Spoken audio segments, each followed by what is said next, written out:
আসসালামু আলাইকুম। সুপ্রিয় শিক্ষার্থীবৃন্দ, আমার প্রীতি, শুভেচ্ছা এবং ভালোবাসা নিয়ে আশা করছি তোমরা সকলেই ভালো আছো, সুস্থ আছো। করোনাকালীন এই দুর্যোগময় মুহূর্তে পরম করুণাময়ের কাছে প্রার্থনা করছি তোমরা সকলেই যেন ভালো থাকো, সুস্থ থাকো, নিরাপদে থাকো। ঢাকা কলেজ কর্তৃপক্ষ কর্তৃক আয়োজিত অনলাইন ক্লাসে আজ আমি তোমাদের সাথে আছি তানিমা ইসলাম, সহকারী অধ্যাপক, রাষ্ট্রবিজ্ঞান বিভাগ, ঢাকা কলেজ। সম্মান চতুর্থ বর্ষের ক্লাসে আমি যে বিষয়টি পড়িয়ে থাকি সেটি হচ্ছে government and politics in east Asia, যার সাবজেক্ট কোড হচ্ছে 241907। আমার আজকের আলোচনার বিষয় হচ্ছে পার্লামেন্ট অব জাপান বা জাপানের আইনসভা। তাহলে চলো আমরা আলোচনা শুরু করি। এশিয়ার উন্নত রাষ্ট্রগুলোর কথা বলতে গেলে সবার আগে যে নামটি বলতে হয় তার নাম হচ্ছে জাপান। বর্তমান বিশ্বে জাপান ইকোনমিক সুপার পাওয়ার হিসাবে সুপরিচিত। জাপানের আইনসভা জাপানের জনগণের প্রতিনিধিত্ব করে গুরুত্বপূর্ণ ভূমিকা পালন করছে। 1945 সালের দ্বিতীয় বিশ্বযুদ্ধের শেষ প্রান্তে এসে জাপান ধ্বংসস্তূপে পরিণত হয়েছিল। সেই ধ্বংসস্তূপ থেকে বর্তমান পর্যায়ে উপনীত হতে জাপানকে অনেক চড়াই উতরাই পেরোতে হয়েছে। জাপানের আইনসভা সে দেশের সংসদীয় রাজনীতিক গণতান্ত্রিক রাজনীতির মূল স্তম্ভ। জাপানের জনগণ প্রতিনিধি নির্বাচনের মাধ্যমে তারা নিজেরাই শাসন কার্য পরিচালনা করে এবং আইনসভায় প্রতিনিধিত্ব করে। জাপানের পার্লামেন্ট বা আইনসভার নাম হচ্ছে ডাইট এবং ডাইট হচ্ছে সে দেশের সর্বোচ্চ আইন প্রণয়নকারী সংস্থা। জাপানের বর্তমান সংবিধানের 41 নম্বর ধারা থেকে 64 নম্বর ধারা পর্যন্ত জাপানের ডাইটের গঠন, ক্ষমতা এবং কার্যাবলী সম্পর্কে বিস্তারিতভাবে উল্লেখ করা হয়েছে। ডাইটের গঠন যদি আমরা বলতে চাই সেক্ষেত্রে প্রথমেই আমরা বলবো যে পৃথিবীর অধিকাংশ দেশের আইনসভার নাই জাপানের ডাইটও দুটি কক্ষ নিয়ে গঠিত, অর্থাৎ জাপানের ডাইট একটি দ্বিকক্ষ বিশিষ্ট আইনসভা। পূর্বতন মেইজি সংবিধান অনুসারে জাপানের দুটি কক্ষের যে নাম ছিল সেটা হচ্ছে হাউজ অফ পিয়ার্স এবং হাউজ অফ রিপ্রেজেন্টেটিভস, কিন্তু বর্তমানে 1947 সালের সংবিধানে নামটা একটু পরিবর্তিত হয়ে এখন যে নামটি হয়েছে সেটি হচ্ছে হাউজ অফ রিপ্রেজেন্টেটিভস এবং হাউজ অফ কাউন্সিলর্স। জাপানের লোয়ার হাউস বা নিম্নকক্ষের নাম হচ্ছে হাউজ অফ রিপ্রেজেন্টেটিভস এবং জাপানের উচ্চকক্ষ বা আপার হাউসের নাম হচ্ছে হাউজ অফ কাউন্সিলর্স। এক্ষেত্রে রবার্ট ই ওয়ার্ড নামক একজন বিখ্যাত রাষ্ট্রবিজ্ঞানী তিনি জাপানের আইনসভা সম্পর্কে বলছেন, দ্য কনস্টিটিউশন ডিসক্রাইব দ্য ডাইট parliament of Japan as the highest organ of state power and the sole lawmaking organ of the state. It further states that the Diet shall consist of two houses, a house of representative or lower house and a house of councillors or upper house. শুরুতেই জাপানের আইনসভার যে নিম্ন কক্ষ সেটি হচ্ছে house of representative বা প্রতিনিধি সভা। সেই প্রতিনিধি সভার গঠন, নির্বাচন, কার্যকাল এবং সদস্যদের যোগ্যতা নিয়ে আমরা আলোচনা করব। জাপানের নিম্নকক্ষের আইনসভার নিম্নকক্ষের নাম হচ্ছে হাউস অফ রিপ্রেজেন্টেটিভ। এটি জাপানি জনগণের প্রতিনিধিত্বমূলক আইনসভা। জাপানি জনগণের সর্বজনীন প্রাপ্তবয়স্কদের ভোটাধিকারের নির্বাচনের ভিত্তিতে এই প্রতিনিধি সভার সদস্যরা নির্বাচিত হয়ে থাকেন। বর্তমানে প্রতিনিধি সভার সদস্য সংখ্যা হচ্ছে 480 জন। এর মধ্যে 300 জন সদস্য একক নির্বাচনী এলাকা থেকে প্রত্যক্ষ নির্বাচনের মাধ্যমে নির্বাচিত হয়ে আসেন এবং বাকি 100 জন সদস্য সংখ্যানুপাতিক হারে 11টি অঞ্চল থেকে নির্বাচিত হয়ে আসেন। জাপানের প্রতিনিধি সভার বর্তমান কার্যকাল 4 বছর, তবে মন্ত্রিসভা ইচ্ছা করলে মেয়াদ পূর্ণ হওয়ার আগে একে ভেঙে দিতে পারেন। প্রতিনিধি সভার যোগ্য সদস্য হতে গেলে বা প্রতিনিধি সভায় যদি কোনো সদস্য অন্তর্ভুক্ত হতে চান তাকে অবশ্যই 25 বছর বয়স্ক হতে হবে এবং তিনি যে নির্বাচনী এলাকায় বসবাস করেন সেই এলাকায় কমপক্ষে 3 বছর স্থায়ীভাবে বসবাস করতে হবে। আর জাপানের যে নাগরিক তাদের বয়স কমপক্ষে 20 বছর হলেই তারা ভোটাধিকার প্রাপ্ত হন। এবারে আমরা আসছি জাপানের উচ্চকক্ষ, যার নাম হচ্ছে পরামর্শদাতা সভা বা house of councillors. House of councillors বর্তমানে মার্কিন যুক্তরাষ্ট্রের সিনেটের ন্যায় একটি অত্যন্ত গুরুত্বপূর্ণ সংস্থা। পূর্বতন মেইজি সংবিধানে জাপানে উচ্চকক্ষের সদস্যরা অভিজাত সম্প্রদায় থেকে নির্বাচিত হতেন, কিন্তু বর্তমানে সেই অবস্থা আর নাই। বর্তমানে সিনেটের মতো প্রত্যক্ষ নির্বাচনের মাধ্যমে এবং কিছু বিষয়ে পরোক্ষ নির্বাচনের মাধ্যমে পরামর্শদাতার সদস্যগণ নির্বাচিত হয়ে থাকেন। জাপানের পরামর্শদাতা আর সভার গঠন, কার্যকাল, মেয়াদ এবং সদস্যদের যোগ্যতা সম্পর্কে আমরা একটু আলোকপাত করব। জাপানি জনগণের যে উচ্চকক্ষ, সেই উচ্চকক্ষের সদস্যরাও কিন্তু সর্বজনীন প্রাপ্তবয়স্কদের জনগণের ভোটাধিকারের ভিত্তিতে নির্বাচিত হয়ে আসেন। জাপানের বর্তমান পরামর্শদাতা সভার সদস্য সংখ্যা হচ্ছে 242 জন। এর মধ্যে 146 জন সদস্য যারা একক নির্বাচনী এলাকা থেকে প্রত্যক্ষ নির্বাচনের মাধ্যমে আসেন এবং বাকি 96 জন সদস্য আনুপাতিক হারে নির্দিষ্ট এলাকা থেকে পরোক্ষ নির্বাচনের মাধ্যমে নির্বাচিত হয়ে থাকেন। প্রতিনিধি সভার কার্যকাল আমরা বলেছিলাম 4 বছর, কিন্তু পরামর্শদাতা কার্যকাল আবার 6 বছর। কেননা আমরা আইনসভার সংগঠন যখন পড়েছি তখন আমরা সাধারণত জেনেছি যে নিম্নকক্ষের তুলনায় উচ্চকক্ষের সদস্যদের কার্যকালের মেয়াদ কিন্তু একটু বেশি হয়ে থাকে।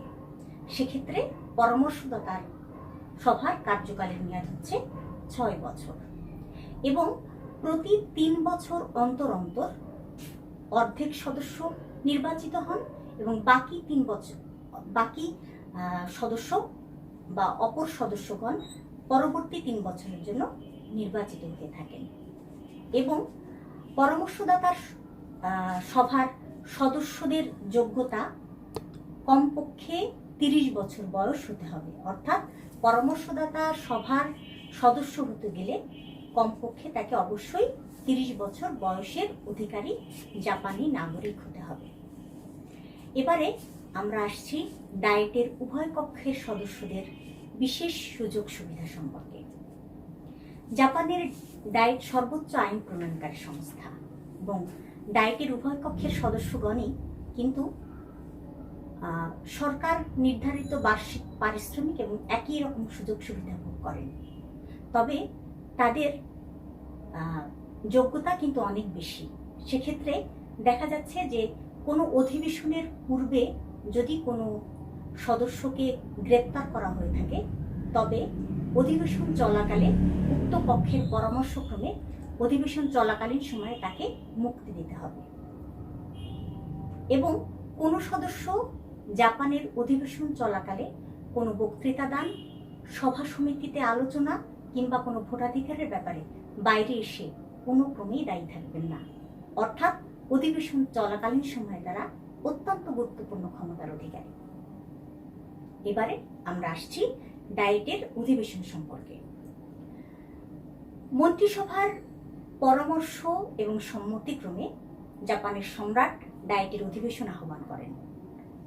জাপানের অধিবেশন 3 ধরনের হয়। একটি হচ্ছে সাধারণ অধিবেশন, একটি হচ্ছে অতিরিক্ত অধিবেশন এবং অপর একটি হচ্ছে বিশেষ অধিবেশন।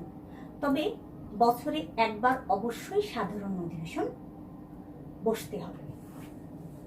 এবারে ডায়েটের কোরাম কতজন সদস্যে হয় সেটা আমরা এক কথায় বলবো যে ডায়েটের উভয় কক্ষের সদস্যদের 3 ভাগের 1 ভাগ সদস্য যদি উপস্থিত থাকে তাহলে ডায়েটের অধিবেশন বা পরিচালনা করা যায়। অর্থাৎ 1/3 সদস্যের উপস্থিতিতে ডায়েটের কোরাম পূর্ণ হয়। এবারে আমরা ডায়েটের গঠন, ক্ষমতা এবং কার্যাবলী সম্পর্কে আলোচনা করব। ডায়েটের গঠন, ক্ষমতা এবং কার্যাবলী সম্পর্কে আলোচনা করতে গেলে শুরুতেই যে কাজটি আসে সেটা হচ্ছে আইন প্রণয়ন সংক্রান্ত ক্ষমতা। 1947 সালের বর্তমান সংবিধানে 41 নম্বর ধারা থেকে 64 নম্বর ধারা পর্যন্ত জাপানের ডায়েটের ক্ষমতা ও কার্যাবলী সম্পর্কে ব্যাপকভাবে আলোচনা করা হয়েছে। এখন আমরা সে সম্পর্কে আলোকপাত করব। ডায়েটের প্রথম যে ক্ষমতা ও কাজ সেটি হচ্ছে আইন প্রণয়ন সংক্রান্ত। আমরা জানি আইন প্রণয়নের ব্যাপারে জাপানের ডায়েট একমাত্র চূড়ান্ত ক্ষমতার অধিকারী এবং জাপানে ডায়েট ছাড়া অন্য কোনো সংস্থা আইন প্রণয়নের ব্যাপারে কোনো ভূমিকা পালন করতে পারে না এবং সেক্ষেত্রে জাপান সেটা নীতিগতভাবেও সমর্থন করে না। তবে কিছু কিছু ক্ষেত্রে একটু ব্যতিক্রম রয়েছে, যেমন উভয় পক্ষের কমিটি গঠন সংক্রান্ত বিষয়ে এবং সুপ্রিম কোর্টের কিছু বিষয়ে একটু ব্যতিক্রমধর্মী ভূমিকা রয়েছে। জাপানের ডায়েট শুধুমাত্র আইন প্রণয়নই করে না, আইন পাশের ক্ষেত্রেও কিন্তু গুরুত্বপূর্ণ ভূমিকা পালন করে। জাপানের উভয় কক্ষে কোনো বিল পাশ হলেই তবে তা কিন্তু আইনে পরিণত হয়।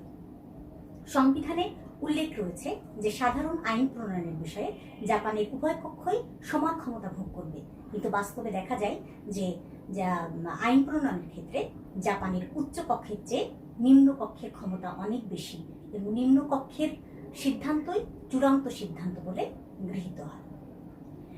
জাপানের আইনসভা আইন প্রণয়ন করে, আইন পাশ করে, তেমনি আইন সম্পর্কে ব্যাপক আলোচনাও করে। যেমন আইনসভার সদস্যগণ আইনের বিভিন্ন খুঁটিনাটি বিষয়ে বিশ্লেষণ করে, বিতর্ক উপস্থাপন করে, বিভিন্ন পরিসংখ্যান রেকর্ড আইনসভায় উত্থাপন করে। এ কারণে জাপানের আইনসভাকে জাপানের জনগণের মুখপাত্র বা ন্যাশনাল ফোরাম বলে অভিহিত করা হয়। এরপরে জাপানের ডায়েটের আরও একটি গুরুত্বপূর্ণ ক্ষমতা হচ্ছে শাসন সংক্রান্ত ক্ষমতা। শাসন সংক্রান্ত বিষয়ে কিন্তু জাপানের ডায়েট অনেক গুরুত্বপূর্ণ ক্ষমতার অধিকারী। প্রথম যে ক্ষমতা সেটা হচ্ছে প্রধানমন্ত্রীর মনোনয়ন সংক্রান্ত ক্ষমতা। জাপানের ডায়েট প্রধানমন্ত্রীকে মনোনীত করে এবং বর্তমান সময়ে দেখা গেছে যে জাপানের উভয় কক্ষই কিন্তু প্রধানমন্ত্রী মনোনয়নের ব্যাপারে সম্মতি প্রদান করেছে এবং বাস্তবে তারা উভয় কক্ষই প্রধানমন্ত্রী মনোনয়নের ব্যাপারে একমত পোষণ করেছে।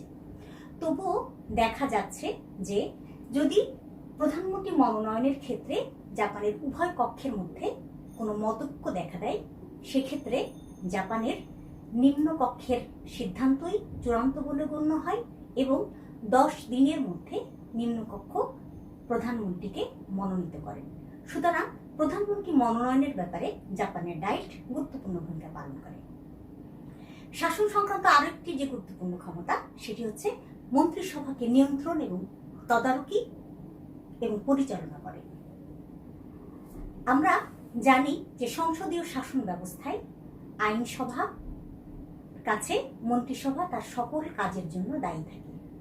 জাপানের মন্ত্রিসভাও কিন্তু আইনসভার কাছে তার কার্যাবলীর জন্য দায়ী থাকে এবং আইনসভা যদি অনাস্থা প্রস্তাব পাশ করে তবে মন্ত্রিসভা কিন্তু পদত্যাগ করতে বাধ্য হয়। সেক্ষেত্রে জাপানের ডায়েট নিন্দা প্রস্তাব, অনাস্থা প্রস্তাব গ্রহণের মাধ্যমে মন্ত্রিসভাকে পরিচালনা করে এবং নিয়ন্ত্রণ করে এবং নিন্দা প্রস্তাব আনয়নের মাধ্যমে মন্ত্রিসভার জবাবদিহিতা নিশ্চিত করে। অর্থ সংক্রান্ত বিষয়ে জাপানি ডায়েটের অনেক গুরুত্বপূর্ণ ক্ষমতা রয়েছে। প্রথমত যে ক্ষমতা সেটা হচ্ছে আয় ব্যয়ের নিয়ন্ত্রণ এবং তদারকি। জাপানের ডায়েট আয় ব্যয়ের নিয়ন্ত্রণ এবং তদারকিতে সর্বোচ্চ গুরুত্বপূর্ণ ক্ষমতার অধিকারী। ডায়েটই আয় ব্যয়ের নিয়ন্ত্রণ করে এবং সেখানে আয় ব্যয়ের গুরুত্বপূর্ণ তদারকিতে অংশগ্রহণ করে। অর্থ সংক্রান্ত বিষয়ে আরও যে গুরুত্বপূর্ণ কাজ সেটা হচ্ছে বাজেট পাস। জাপানের উভয় কক্ষে সম্মতি পেলেই কিন্তু জাপানের প্রত্যেক আর্থিক বছরের আয় ব্যয়ের যে হিসাব আমরা যাকে বাজেট বলে থাকি সেটি পাস হয়। চূড়ান্ত বিচার বিবেচনার পর যদি দেখা যায় যে জাপানের উভয় কক্ষের মধ্যে বাজেট বিষয়ে মতভেদের সৃষ্টি হয়, সেক্ষেত্রে জাপানের উচ্চ কক্ষের তুলনায় নিম্ন কক্ষের সদস্যরা বা নিম্ন কক্ষের ক্ষমতা কিন্তু অনেক বেশি প্রাধান্যশীল বা কর্তৃত্বশীল ভূমিকায় অবতীর্ণ হয় এবং সেক্ষেত্রে বাজেটের বিষয়ে চূড়ান্ত সিদ্ধান্ত দেয় প্রতিনিধি সভা। তাহলে অর্থ সংক্রান্ত বিষয়ে কিন্তু ডায়েটের গুরুত্বপূর্ণ ক্ষমতা রয়েছে। অর্থ সংক্রান্ত বিষয়ে অপর একটি যে গুরুত্বপূর্ণ ক্ষমতা সেটা হচ্ছে কর আরোপ এবং নিয়ন্ত্রণ। জাপানের ডায়েট যেমন গুরুত্বপূর্ণ বিষয়ে কর আরোপ করে, তেমনি ডায়েটের অনুমোদন ছাড়া কোনো নতুন কর আরোপ করা যায় না এবং কোনো করের পরিবর্তনও করা যায় না। এরপরে ডায়েটের অন্যতম গুরুত্বপূর্ণ ক্ষমতা হচ্ছে বৈদেশিক বিষয়াদি সংক্রান্ত ক্ষমতা। জাপানের ডায়েটের অনুমোদন ছাড়া কোনো বৈদেশিক চুক্তি কিন্তু স্বাক্ষরিত হতে পারে না। মন্ত্রিসভা কোনো বৈদেশিক চুক্তি স্বাক্ষর করতে গেলে অবশ্যই ডায়েটের পরামর্শ নেবে এবং ডায়েটের অনুমোদন ছাড়া কোনো বৈদেশিক চুক্তি স্বাক্ষরিত হতে পারে না।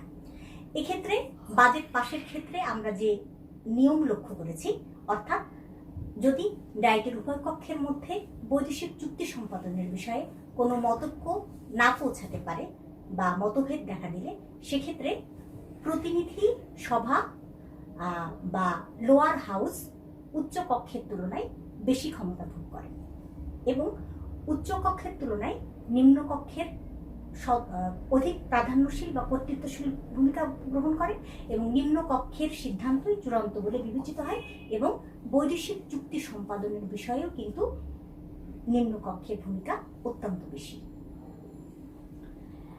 এবারে আমরা ডায়েটের যে ক্ষমতা দেখছি 5 নম্বরে, তদন্ত বা অনুসন্ধান বিষয়ক ক্ষমতা। মার্কিন কংগ্রেসের ন্যায় জাপানের ডায়েট অনুসন্ধানকারী সংস্থা হিসাবে কাজ করে।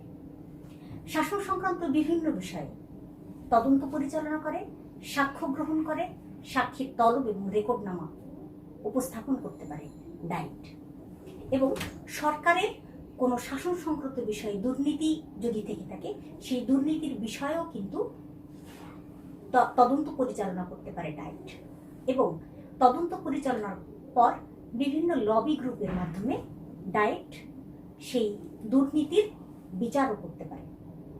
তাহলে আমরা দেখছি তদন্ত বা অনুসন্ধান বিষয়ে ডায়েটের ব্যাপক ক্ষমতা রয়েছে। এরপরে শাসনতন্ত্র বা সংবিধান সংক্রান্ত ব্যাপার ক্ষমতা। শাসনতন্ত্র বা সংবিধান সংরক্ষণ এবং পরিবর্তনের একমাত্র রক্ষক কিন্তু ডায়েট। সংবিধান পরিপন্থী যদি কোনো কাজ জাপানে হয় সেক্ষেত্রে ডায়েটই তাকে প্রতিহত করে এবং সরকার যদি কোনো গণবিরোধী আইন বা শাসনতন্ত্র বিরোধী কোনো আইন পাশ করতে যায় সেক্ষেত্রে ডায়েট তাকে সংশোধন করে এবং ডায়েটের কমিটি সেই আইনকে বাতিল করারও ক্ষমতা রাখে। তাহলে আমরা দেখছি শাসন সংক্রান্ত বিষয়ে ডায়েটের গুরুত্বপূর্ণ ভূমিকা রয়েছে। এরপরে সমালোচনা করার ক্ষমতা। সমালোচনা করার ব্যাপক অধিকারও কিন্তু রয়েছে।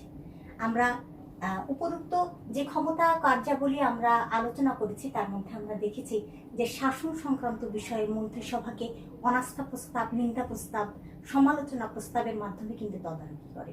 আবার যখন বাজেট পাশ হয় বাজেট সংক্রান্ত আলোচনায় কিন্তু বিভিন্ন আলোচনা, সমালোচনা, বক্তব্য উপস্থাপন, বিতর্ক ইত্যাদির মাধ্যমে সমালোচনা করে ডায়েট সরকারের এবং সরকার যাতে স্বৈরাচারী রূপ ধারণ করতে না পারে সেই দিকে ডায়েট গুরুত্বপূর্ণ সজাগ দৃষ্টি রাখে যাতে সরকার সতর্ক হয় এবং জনকল্যাণ আত্মনিয়োগ করতে সমর্থ হয়। এরপরে আমরা দেখছি কমিটি গঠন সংক্রান্ত কাজ।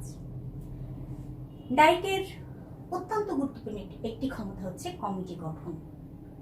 জাপানের প্রত্যেকটি কমিটির উপরেই কিন্তু গুরুত্বপূর্ণ দায়িত্ব বর্তায় থাকে। জাপানের উভয় কক্ষের প্রতিটি সদস্যদের নিয়ে 21টি স্থায়ী কমিটি গঠিত হয়েছে এবং প্রত্যেক সদস্যই কিন্তু কোনো না কোনো কমিটির সদস্য। তবে একজন সদস্য কিন্তু 3টির অধিক কমিটিতে অংশগ্রহণ করতে পারেন না। এই 21টি স্থায়ী কমিটিকে আবার পরিচালনা এবং নিয়ন্ত্রণের জন্য 18 জন সদস্যের সমন্বয়ে একটি নিয়ন্ত্রণ ও তদারকি পরিচালনা সংক্রান্ত কমিটি রয়েছে এখানে আছেন 10 জন প্রতিনিধি, 8 জন পরামর্শদাতা, মোট 18 জন সদস্য।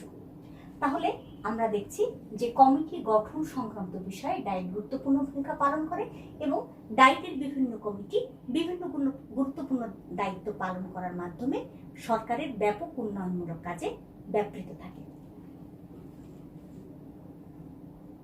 এরপরে ডায়েটের খুব গুরুত্বপূর্ণ কাজ হচ্ছে বিচার বিভাগীয় ক্ষমতা।